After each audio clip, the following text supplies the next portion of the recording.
안녕하세요. 오늘도 살금의 시간 함께해서 감사합니다. 오늘 마태복음 11장 16절에서 24절입니다. 내용을 함께 살펴보도록 하겠습니다. 두 단락을 살펴볼게요. 첫 번째 단락은 요한과 예수님도 거절하는 세대에 대해서 예수님께서 말씀하고 계시죠. 이 세대의 특징이 뭐라고 얘기하세요? 이 사람들은 음악을 들려줘도 춤추지 않고 애곡을 해도 울지 않아 라고 얘기하시죠. 이 사람들이 어떻다는 거예요? 하나님께서 희망을 얘기해 주셔도 희망에 무관심해요. 너희가 이렇게 될 수 있어. 너희 이렇게 변화시키고 새롭게 해줄 거야. 관심 없어요. 너희 그러다가 진짜 큰일 나. 절망을 얘기하셔도 반응하지 않죠. 그렇죠? 하나님께서 이걸 해주신다고 해도 관심 없고, 또 그러다가 큰일 난다고 해도 관심 없고, 하나님이 뭐라고 하건 지 인생 사는 사람들이죠. 그렇죠?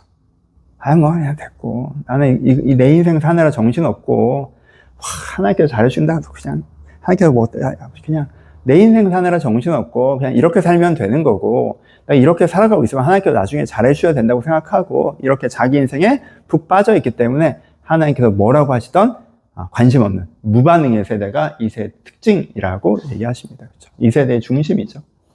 그래서 이 사람들한테 나타나는 포인트 또 특징 하나가 뭐가 있어요? 비판을 위한 비판을 한다는 거예요. 어떤 자기를 방어하기 위한. 하나님께서 무슨 말씀을 전해주시잖아요? 그걸 갖고 다 비판을 합니다. 그렇죠? 말씀. 사실 그 말씀을 듣기 싫으니까 하는 비판인 거죠. 세례요한이 이렇게 비판을 하면, 문제를 제기하면 그 메시지를 들어주지 않고 메신저를 달아서 메뚜기와 석청, 광야에 살아? 너무 미친 사람 아니야? 귀신 들린 것 같아. 극단적이야. 비판합니다. 예수님께서 또 너희가 이게 문제고 이렇게 변화돼야 된다 이런 희망을 얘기하시면 저 사람 포도주를 즐기는 사람이고 세리와 죄인들의 친구 아니야? 그런 사람 말을 누가 들어? 또 이렇게 비판하죠. 그렇죠? 근데 넓게 보면 이게 모순되기도 하죠.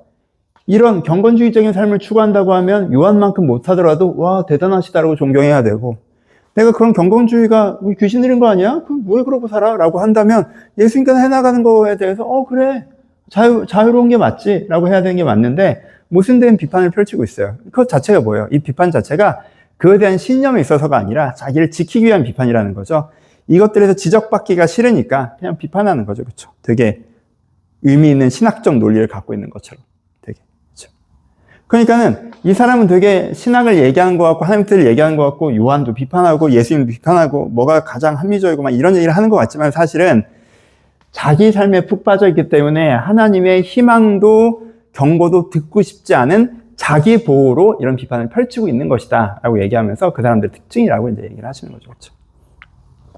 그러면서 한 가지 얘기하시는 게 되게 중요한 문장이죠. 지혜는 그 행한 일로 인하여 옳다함을 얻는다라고 얘기합니다.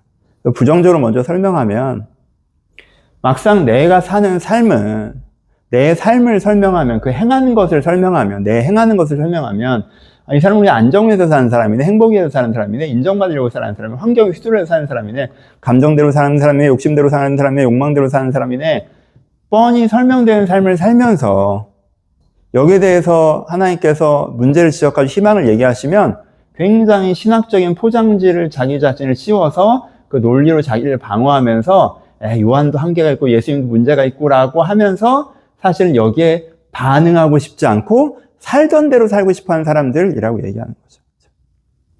그럼 우리에게도 이런 모습이 있을 수 있겠죠? 내 지금 갖고 있는 마음은 그냥 살던 대로 살고 싶은 거예요. 내 삶에 크게 문제가 있다고 생각하지 않아요. 나 돈도 잘 벌고 그냥 나쁘지 않아. 일상도 사라지고 괜찮아. 가끔 좀 그럴 때 있지만 이 정도면 된 것 같아. 이걸 바꿀 생각이 없어. 바꾸는 거 귀찮아. 그냥 살던 대로 살 거야. 근데 하나님 뭐라고 하셔? 이렇게 변화돼야 된다고 하셔. 그거 싫어. 하나님께서 뭐라고 하셔? 너 그러다 큰일 난다고 뭐라고 하셔? 그것도 듣기 싫어. 라고 하니까 어떻게 해요? 이 중심을 지적하신 거에 대해서 제가 진짜 변화돼야 되나요? 저 그러고 싶지 않은데요. 제가 진짜 문제가 생기나요? 그렇게까지 하나요? 이렇게 진지한 대화를 하는 게 아니라 그 말씀이 하나님 말씀 맞을까? 그 말씀이 하나님 말씀 맞을까? 아닌 것 같은데? 요한 좀 극단적이지 않아? 이런 식으로 논리적인 포장지로 그냥 하는 거죠. 그렇죠? 이렇게 될 수 있죠. 이렇게 되지 않도록 깨어 있으셔야 됩니다. 그렇죠? 예수님과 요한은 어때요? 하나님이 일하시는 보여주는 삶을 살고 있죠. 요한을 통해서 하나님 일들이 일어났고요. 예수님을 통해서 하나님 일들이 일어났습니다. 그럼 하나님께서 일하심이 보이면 저 속에 하나님의 일하심이 있구나. 저 속에 성령께서 함께 하시는 거구나. 그들이 나에게 하고 있는 얘기구나. 저 사람 안에 정말 하나님의 일하심이 있고 저 사람이 하나님의 일하심 속에서 나에게 말을 하고 있다면 거기 귀 기울이는 왜? 나도 거기에 참여하고 싶으니까. 이런 자세가 우리 가운데 필요하다라는 것도 묵상해 볼 수 있습니다. 그래서 내가 이것을 두 가지로 적용해 볼 수 있겠죠. 뭐 저번까지 하면 내가 이것으로 나를 반성해 볼 수 있고요. 내가 사실은 이런 삶을 살면서 말로 포장하고 있지 않나. 내 행함을 좀 보자. 내가 행함 볼 때 옳다함을 얻을 수 있는가. 일 수 있고 또 다른 하나님의 세상을 보면서 하나님의 사람들을 보면서 그렇구나. 정말 하나님께서 그들을 통해서 하나님께서 이렇게 일어나고 계시는구나. 그럼 내가 거기에 동참해야 되지 않겠나라는 부분들을 바라보는 것이 건강한 시선이다라는 것을 첫 단락이 얘기해주고 있습니다. 두 번째 단락 살펴보죠. 기본적으로는 같은 얘기죠. 다른 단락으로 내용적으로는 넘어갔지만 그래서 함께 살펴봅시다.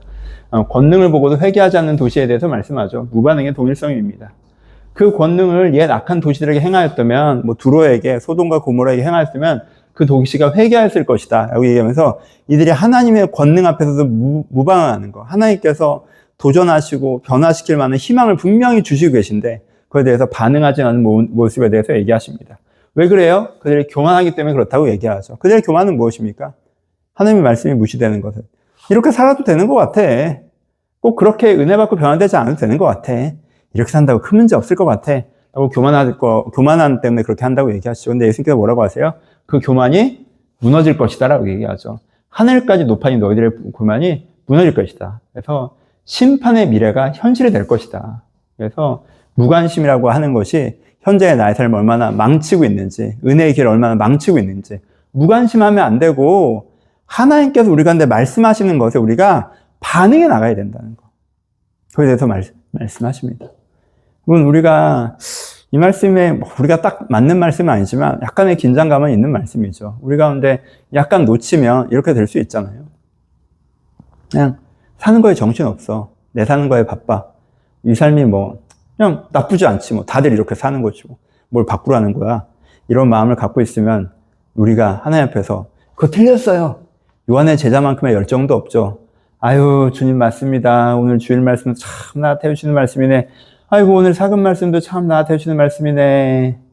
하는데 5분 뒤에 기억 안 나고 하루 지나면 기억 안 나고 기도하다가 하나님께 이런 마음 주시는데 이런 마음이 생기네 하는데 무시하고 사실은 무반응인 내 사는 거에 정신없어서 이러면 안 된다 라는 것들이 우리 말씀입니다. 그러니까 여러분 하나님께 여러분한테 은혜 주시잖아요. 꼭 붙잡고 반응해 나가셔야 됩니다. 응답하시는 하나님께서 응답하실 때 그 응답에 응답하는 사람이 되셔야 돼요. 그 부분들 한번 묵상해 보셨으면 좋겠습니다. 요즘에 은혜를 받았다고 하고 하나님께 무슨 뜻인지 알겠다고 하지만 하나님께서 나에게 요즘에 이런 마음을 주고 이런 도전을 주시는데 내가 아는데도 혹시 그냥 무시하셨다면 오늘 조금 더 반응해 나가기로 결정하셨으면 좋겠습니다. 그냥 다 얘기를 했어요. 결론까지. 이거 짚어볼까요? 하늘에 대해서 무반응하면 안 된다. 살던 대로 사는 삶, 지금 삶에 집중하는 거, 문제가 없다고 생각하는 거, 여러분 이거 되게 심각할 수 있습니다. 여러분 삶에 푹 빠져 있으시면 안 돼요. 그냥 이렇게 하고 쭉 살던 대로 사시면 안 돼요. 함께 얘기해 주시는 희망을 붙잡고 위로 올라가시고 하나님께서 경고하시는 위험을 붙잡고 그걸 피해 가려고 하시는 이 두 가지 것이 우리의 삶 속에 녹아들어야 된다라는 거 다시 한번 말씀드리고요. 그럼 비판을 위한 비판을 하는 사람을 분별하시고요. 그리고 내 스스로 이렇게 하지 않도록 주의해야 됩니다. 요거는 그것 때문에 한 거구나. 내 스스로 그렇게 하지 않도록 주의해야 됩니다.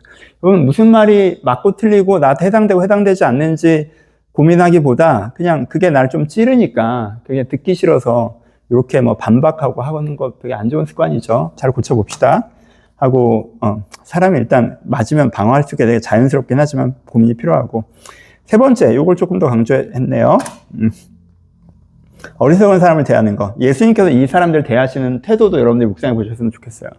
예수님께서 이 사람들 어떻게 대하십니까? 첫 번째 분별하시죠.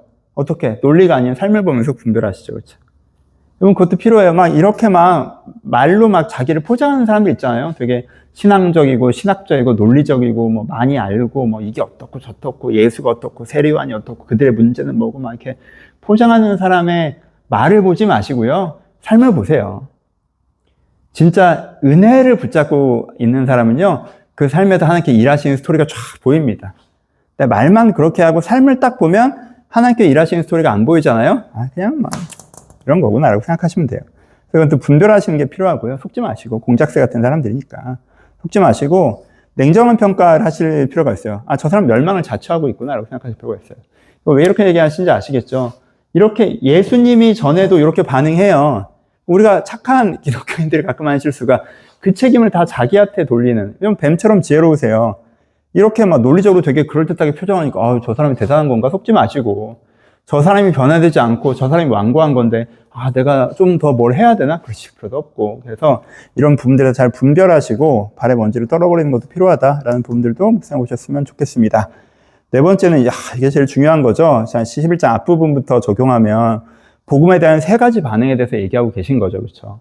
세 가지 반응에 대해서. 오늘 얘기한 게 제일 나쁜 게 무반응. 그냥 내 삶에 빠져서 둘 다 관심 없는 거.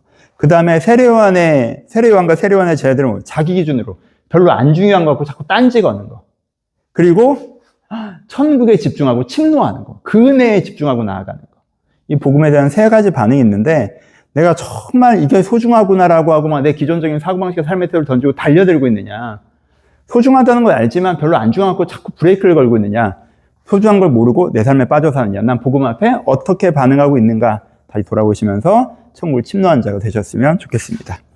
결론은, 적용은 아까 얘기했던 거 이미 했죠? 응답에 반응하는 거. 하나님께서 무슨 마음을 주잖아요. 저도 이걸 제일 고민하는데, 우리가 기도하고 뭔가 하나님께 어떤 마음을 주셨다는 것 자체에 만족할 때가 있잖아요. 연결이 됐구나, 말씀을 하고 계시구나가 아니라 그 말씀을 하셨으면 그 말씀을 갖고 또 기도하면서 그 주님께서 나에게 말씀한 게 내 안에 내 삶이 이루어지도록 더 큰 은혜와 삶의 결단들이 필요하다는 거죠. 그렇죠? 그렇게 하나님께 여러분한테 응답하신 것을 소중히 여기고 기억하고 적용하고 실천하고 더 깊은 은혜로 추구해 나가는지 여러분 한번 돌아보시고, 이미 주신 말씀이 내 안에 정말 깊이 뿌리내릴 수 있도록, 36배, 100배가 되려면 뿌리내려야 되잖아요. 내가 혹시 돌짝밭처럼 기쁨으로 받지만 잊어버리지 않는지 돌아보시면서 깊게 뿌리내리시는 것들을 오늘은 적용하고 해보셨으면 좋겠습니다.